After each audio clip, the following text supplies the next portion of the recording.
Cette semaine, les enfants, c'est un Shabbat vraiment spécial. Nous allons lire non pas une, mais deux parachiotes, la paracha Tazria et la paracha Metzora. Dans la paracha Tazria, la Torah nous apprend que quand une femme a Baruch Hashem un petit bébé, elle devait apporter deux corbanotes à Hashem pour le remercier. Un agneau et une tourterelle. La naissance d'un bébé, c'est vraiment quelque chose de très spécial et merveilleux.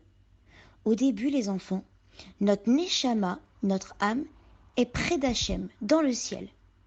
Et un jour, Hachem dit à notre Neshama, Neshama, tu vas descendre sur terre dans un corps. La Neshama est très triste et elle se met à pleurer. Hachem, je ne veux pas descendre sur terre. Je suis bien près de toi, Hachem. Je ne veux pas être séparé de toi. Je veux rester avec toi au ciel. Mais Hachem lui dit, Neshama, quand tu seras en bas sur la terre, tu pourras faire plein de mitzvot. Tu auras un corps avec des mains, des pieds, une tête. Et avec ton corps, tu pourras faire tellement de belles mitzvot.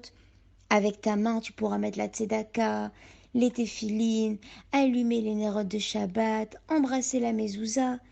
Avec tes pieds, tu pourras aller à la choule.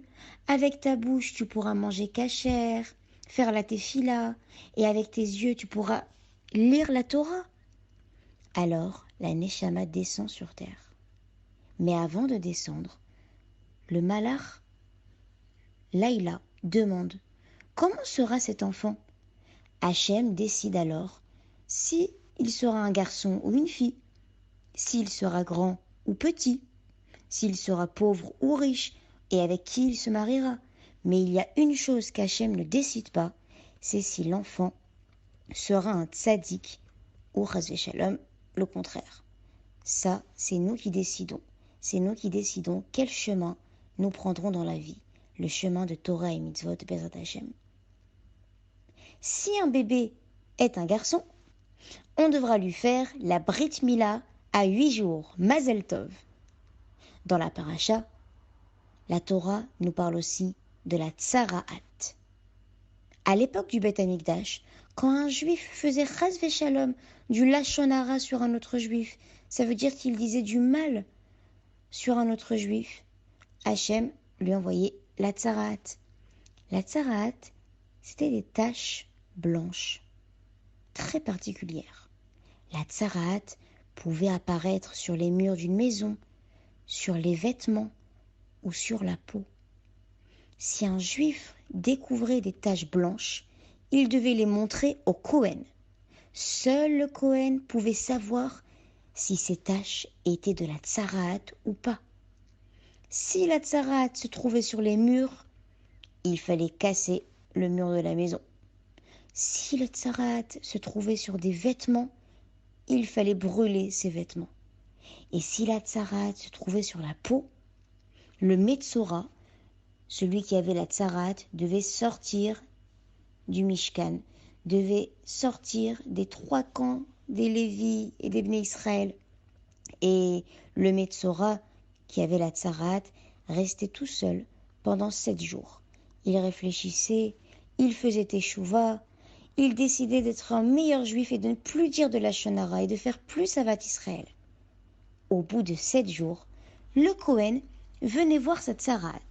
Si la tsaraat avait disparu, le Metzora pouvait revenir parmi les Bnei Israël. Il se trempait dans un mikvé et il offrait des korbanot à Hachem.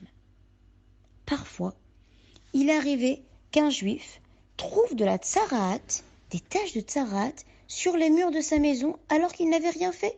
Il était un tzaddik, il n'avait pas fait de la shonara. Le juif devait alors casser les murs de sa maison car il y avait la tsaraat dessus. Pourquoi Hachem mettait-il de la tsaraat sur les murs d'un juif tzaddik? En fait, c'était une grande bonté d'Hachem. Hachem savait que derrière les murs de la maison se trouvait un trésor. Alors Hachem mettait la tsaraat sur le mur. Comme ça, le juif cassait le mur et là, il trouvait des trésors. Parfois, Hachem nous envoie des choses qui ne nous semblent pas bonnes, mais en réalité, ce sont des brachot d'Hachem. Voilà les enfants, Vous avez très bien écouté les parachutes de la semaine Tazria et Metzora. Et ce Shabbat en plus, c'est spécial. C'est Rosh Chodesh, le nouveau mois. C'est Rosh Chodesh Iyar, le nouveau mois d'Iyar.